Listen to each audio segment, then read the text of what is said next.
Okay, good morning. So we're up to Shin Yud Ches Seif Hey. This is a very important simon. This is discussing the concept in Hilchos Shabbos in cooking of whether or not yesh bishul acha afia, and this has a lot of relevance halacha lemaisa. Can you put some challah into your chicken soup? Can you put croutons into your chicken soup? These sort of issues are going to be discussed today. Okay, let's take a look. Yesh misha omer.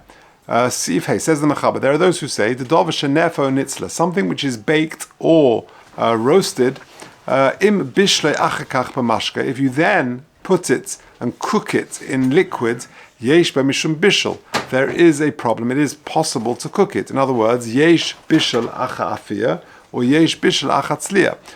And therefore, also it's in pas afilu b'klisheni shayat tzledis, but you therefore can't put bread in a klisheni which is yad soledes boy, because it's still possible to cook it. V'yesh matirin, and there are those who allow it. Says the Ramah b'klisheni, i.e. putting bread or something which is roasted in a klisheni. V'yesh makilin afilu b'klirishan, and there are those who even allow it in a b'klirishan because they hold that ein bishul acha afia v'tzliya. What is the halacha? Says the Ramah, one should try and have the custom to avoid it ideally. So long as the liquid is still yad soledes boy, you shouldn't put the pas in a klisheni. Even if they hold in bishul acha bishul, which is what everyone holds. Yeah, it's good. So we'll see. Good. Yeah, very good. In other words, even though we hold ein bishul acha bishul, i.e. something which is cooked, you can't recook it. But when it comes to bishul acha afia utzli, that is a debate. That is a machlikas. So the Mechaber says yesh misha omer the davar shenefo nitzla in bishul achkach b'mashka yesh b'mishum bishul, because there is bishul acha afia utzliya, and there are those who are mekel, who are matir, and even a matir, says the Ramah in a klirishan, says the Ramah that we are noeg to be to avoid it. In a klisheni, which is yad soledes boy. Okay, well, let's go through the Mishnah Berurah, and then we'll talk about some practical applications of this. And there are quite a few.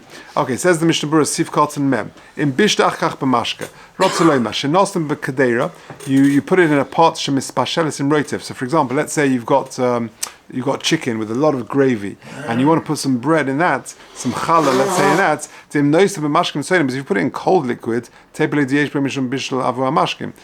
a shaila of if the liquid is cold, then you can actually heat up the liquid. That's a separate problem.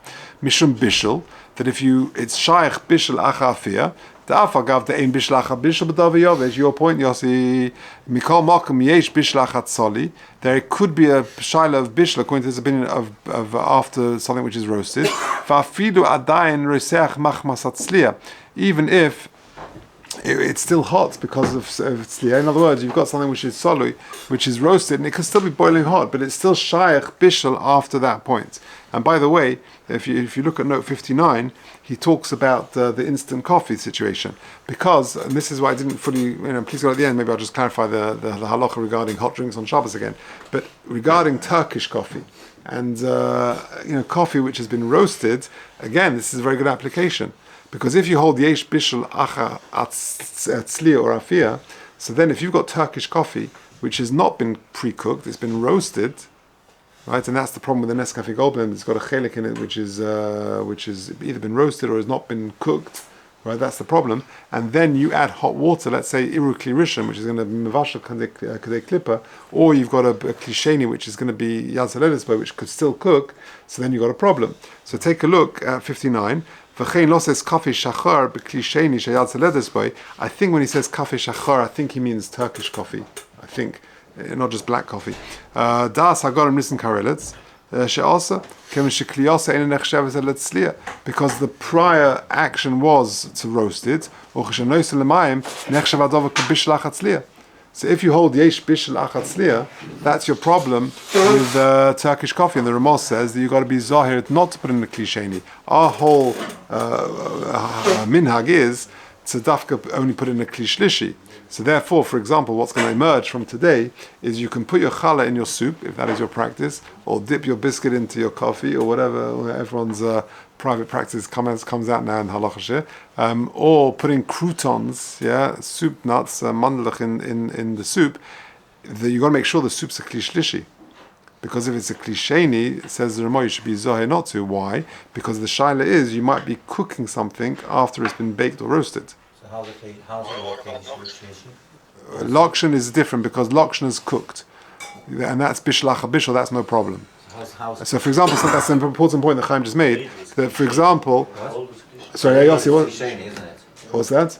Oh, so we're going to talk about the ladle in a second. Generally speaking, the ladle it could be your savior, because the ladle is going to be a klisheni, and therefore by the time it hits the bowl, the soup is a klishlishi, and therefore you're okay. However, the thing you've got to note is that if the ladle is repeatedly put into the pot, then it could take on the status of a klirishin. By the way, another eitzah is, if you take the soup and you pour it into like a soup tureen, like which is in a sort of more of a fancier meal, and you put, or in a simcha, sometimes you see the soup tureen comes around, that's a klisheni. And therefore, for sure, by the time it hits your pot, it's a klishlishi. Okay, and what Chaim just made a very important point, and that is, what about lokshen? So lokshen is not a problem, because lokshen is not baked or roasted, lokshen is cooked. How do you make lokshen? You take the pasta and the lokshen, whatever, and you put it in water, so therefore it's got a din of muvushal. So therefore that's no problem. Seder? Okay, carrying on the Mishnah Bura, I'm a few lines into Mem Aleph. V'hu adin. According to the first shita of the Mechaba, there is a problem of tzliach habishul. Also, you've got it the other way around as well. Not only is there a problem of bishul achat tzliach, but you've got a problem of tzliach habishul. So if you've cooked something, say for example you've baked something, or let's say for example some chicken, and you've got you've roasted and you've actually it's a bad example. You've got some meat and you've cooked it, and then you put it near the oven, and it's going to get sort of a bit toasty. So then you've got a problem of yesh sli achabishol. That's what it's saying. V'lochein also litin davish in spashal etzel ha'esh b'yirotiv. To take something without gravy and put it near the oven where it's going to get sort of roasted now, you've got a problem because it's yesh sli achabishol. V'lav dafka etzel ha'esh. Not only if it's near the fire, do adin b'chol mokum sheyuchel lahitzoles mechei matanor, wherever it could roast because of the heat of the oven. V'lochein tzorich lizoy shelo lahachzer bosom mevushel b'li roitiv l'soich hatanor b'mokum achayim sheyatzeletzba. You can't put it back near the oven because it could now become roasted if it's a hot enough place. Even if you put it on some sort of a barrier in between, it could still get to a point where you're roasting it.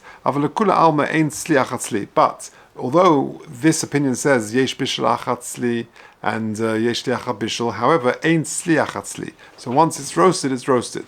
Something which is roasted, even now it's cooled down, you're allowed to put it next to the oven, even if it might get roasted again, because ain't sli achat sli. But so long as it's not too close to the oven, there's a separate problem. You might come to be chayta the gecholus, you might come to stoke the coals. So it heats up quicker. And you should only make sure you put it on top of a kli which is empty, the upturned keli. Otherwise you've got other problems of nira kamavashal. Which we spoke about it there. There's no afia achafia. So once it's baked, and we're not worried about a second baking. However, there would be a problem sometimes of bishul or tzli acha afia, and that's why some people, you've got to be a bit careful. So that sometimes you take your challahs, and which have been baked, and you could put it on, let's say, an upturned keli on the hot plate, and then it gets very sort of toasted at the bottom. So then it could be a shaila of tzli acha afia, but it's got to be properly toasted. You can. He brings in the funos that people are makel. But something just to say that there are those who are machmir. If it gets very toasted, there's people who try and avoid that. It's just the things which we're knowing to do the whole time. It's interesting seeing it through a halachic perspective. Okay, membase. But also litain pas. So what's this going on? Yeah. So this, in the first opinion of the Mechaba, there is bishul achafi tzliya, and therefore also litain pas afilu b'klisheni she'atzeledus. Says the Mishnah Bura, haisif b'zeh din acher, v'atam. You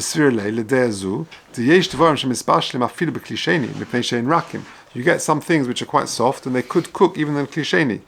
For example, you take a piece of challah and you dunk it in your soup, which is in a klisheni, let's say. It could now cook that which has been previously baked. And if we're not quite as bekim experts in what is what is going to be cooked and not cooked, so you've got soft bread which could, even in a klisheni it could still cook, and therefore you should try and avoid that.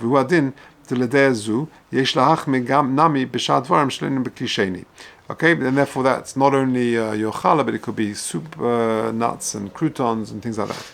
We'll get to that in Mr. Shem when we talk about spices, adding that to hot foods. Okay, now, then we said, V'yesh matirin, so the Ramah says, B'klisheni. Because he is of the opinion that a klisheni, once it's not in a klirishin anymore, we're not worried about cooking after something has been baked or roasted. And then we said, afilu b'klirishin, that there are those who are makil. Why? Shem bishul, because they're of the opinion, ein bishul acha afia tzliya, and therefore even in a klirishin, we're not worried at all. Now, what is the bottom line? It says the Ramah, so long as the soup or the drink is still yatzaledis, but you should avoid putting anything which is roasted or baked into it. Says the Mishnah Berurah Memhei, Pirush, she'ein noistim lechem b'marok shel chulant. You shouldn't put challah, bread or whatever into soup or into a chulant, b'ka'arashi klisheni, in a bowl where the chulant or the soup is a klisheni.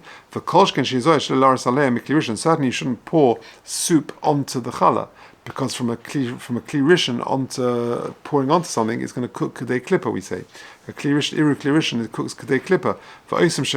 Right, and therefore you should not do that.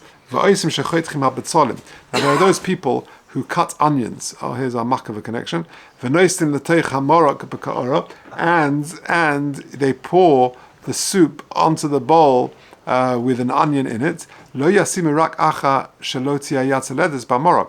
put the onion in the soup when the soup is no longer yatzaledes by. I know a family here in Golders Green from years ago, growing up here, that when they sat Friday night, they would have a bowl of soup, and next to it, everyone would have a small side plate with a raw onion.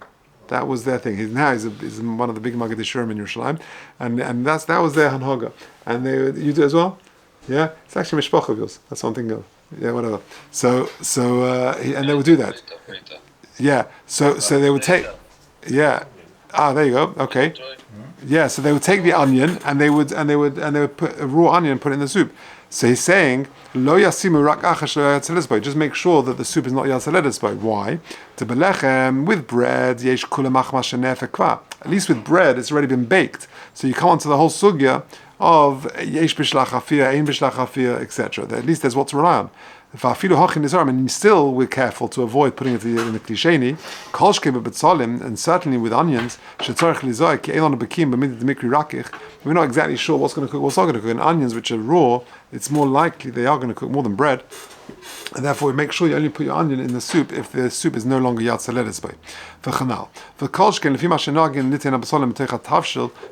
And certainly if it's in a dava gush, for example like a chulant or something like that, you got to be careful. Again, it's difficult to know exactly what's dava gush, dava rach, but dava gush is something which generally doesn't flow. Right? So imagine like a stodgy chulant, or certainly meat and things like that. If you're putting the onion directly onto that, you're going to have an issue. Bevada yesh lizoy bezeh. The yesh poskim shesovim dava gush emunach beklisheni dinik klirishin. That's a big sugya. That a dava gush, which is put, even if it's taken out of a klirishin, is put on a klisheni or a klishlishi, it could still retain its status as a klirishin. Right? Okay. But even if you wait until the soup is cooled down, there's no longer yatzaledis by.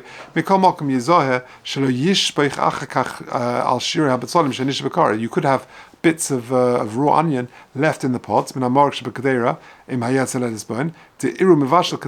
can, pouring onto it, you're going to be mavashal kadei klipa. And if you're pouring from a klirishin onto a raw onion, which could cook kadei klipa, you could have a shayla v'deraisa.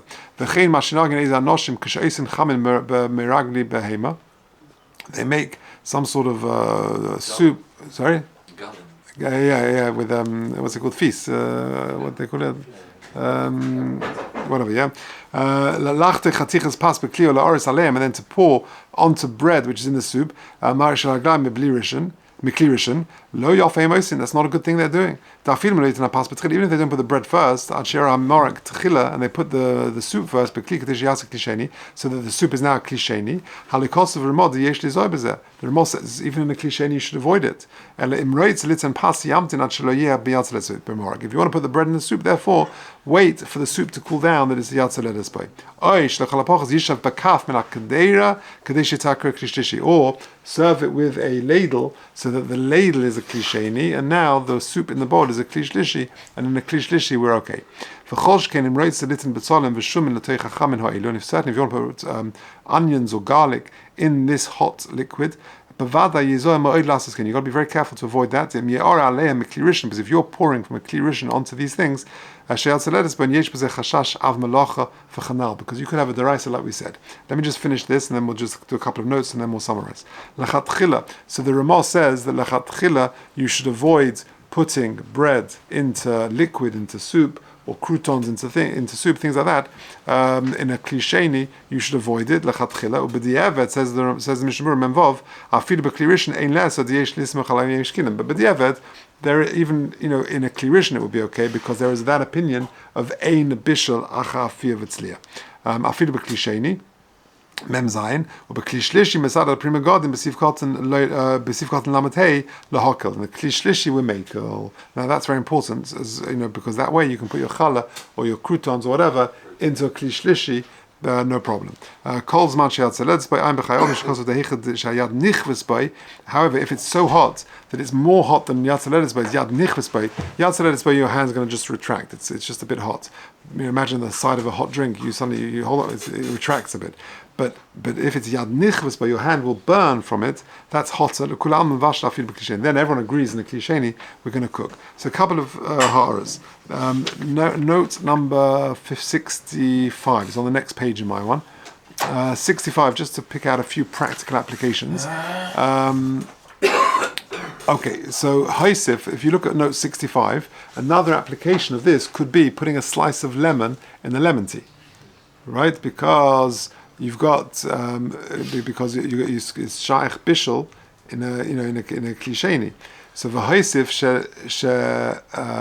l'sitzon b'klisheni mutzah. He's talking about onions again. In a klishlish, is mutzah. So putting onions, I'm in 65 on the the fourth line down. For Haisiv, 65 for me is on the next page. Putting a slice of onion or something in a klishlishi is allowed. That's he's quoting Ramosha. And so to a slice of lemon. Putting a slice of lemon in a tea, which is in a klisheni, should be avoided. So for example, let's say you're making a hot water with tea, with hot water with lemon, a slice of lemon in it. So if you're pouring directly from a kli rishon onto a lemon, you've got a problem. It's gonna cook the clipper for sure. You can't do that. If you pour it into a klisheni and you've got a slice of lemon, even that is a problem, because we could cook in a klisheni. The best thing to do is to pour it into klishlishi, and therefore putting the lemon in the klishlishi, Ramosha says is okay. Okay, that's number one. Next point, if you look at 66. Now this is the famous shaila. It became I remember back in yeshiva, it was a big shaila. In Yerushalayim, they often serve the Yerushalmi kigel with what on top? A pickle. Right, now that's this shaila. Why? Because we're worried you're going to cook the pickle, right? And what is the status of the or maybe the other rounds, yeah, or it's gonna, yeah. Or let's see. So if you look at the second paragraph in 66, so put a pickle on hot kigel.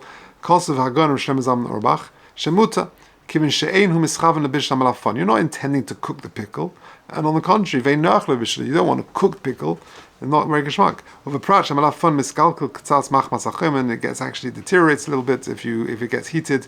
V'adova nase bedova misaseg. You're not thinking about it. V'oid she'inyan dova gush eina muskum. And also, it's the fact that it's dova gush, it stays status of a kli rishon, even though it's no longer in the original pot. That's also a machlokas. Ve'ein machmirim by ela misofik, and this is just a sofik. And he quotes Rabbi Yashiv and Rabbi Vosner a bit more strict about it. But that's why there was this whole tumult.